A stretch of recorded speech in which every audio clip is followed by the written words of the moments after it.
Gaza और Hamas को support करते करते हूतियों ने जॉर्डन का भट्टा बैठा दिया है।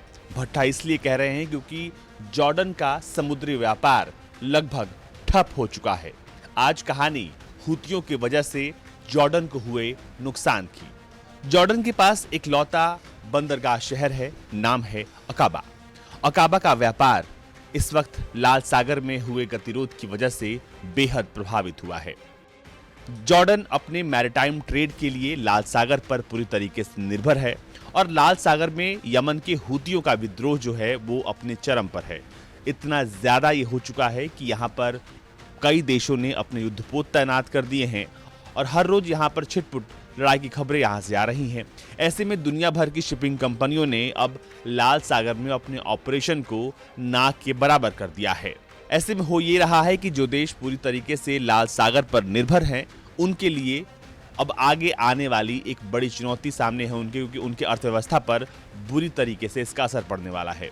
हूतियों ने पहले ये कहा था कि फिलिस्तीन के खिलाफ और इजराइल के साथ जाने वाले उन जहाजों को वो टारगेट करेगा जो लाल सागर से होकर गुजरेंगी, लेकिन देखते ही देखते कब हूती अपने बयान से पलट गए किसी को पता ही नहीं चला।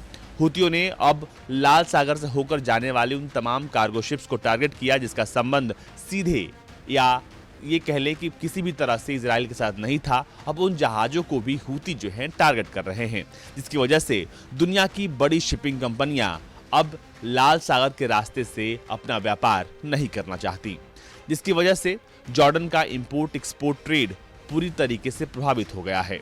सबसे पहले हूतियों ने कहा था कि वो इजराइल जा रहे जहाजों को या फिर इजराइल से संबंधित जहाजों को ही टारगेट करेंगे और उसके अलावा वो किसी भी जहाज को नुकसान नहीं पहुंचाएंगे, लेकिन अब वो ऐसा नहीं कर रहे हैं। जॉर्डन के पास एक लौता पोर्ट सिटी है अकाबा, जो कि इस पूरे मसले में बुरी तरीके से प्रभावित है, क्योंकि हूतियों ने सीधे तो यहाँ पर कुछ नहीं किया, पर हूतियों की वजह से ये पूरा क्षेत्र इस वक्त डिस्टर्ब है। इजरायली पोर्ट सिटी इलात के बगल में ही पड़ता है अकाबा, और अकाबा जॉर्डन का इकलौता सी पोर्ट सिटी है। ऐसे में अब जॉर्डन के वो कारोबारी जो कि बाहर से सामान मंगाकर काम करते थे, मुश्किलें उनके लिए बढ़ गई हैं।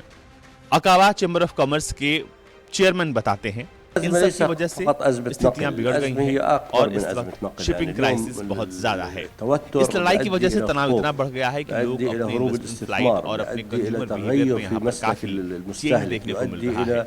इतना ही नहीं, इसने विकास के कामों को भी बुरी तरीके से प्रभावित किया है और इसने लोकल से लेकर इंटरनेशनल लेवल तक चीजों को प्रभावित किया है।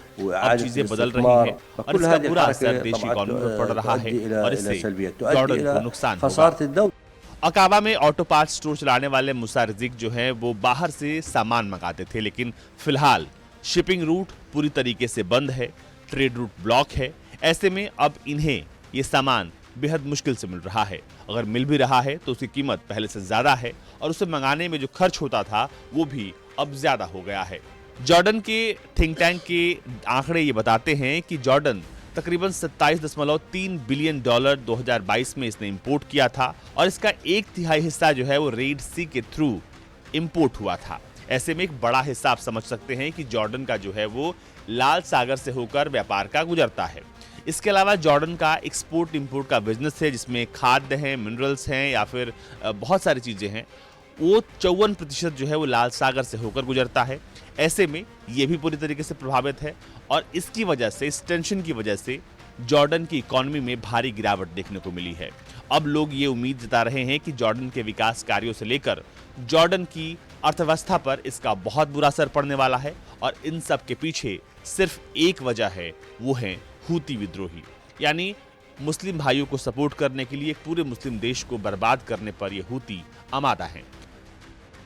ब्यूरो रिपोर्ट, भारत तक।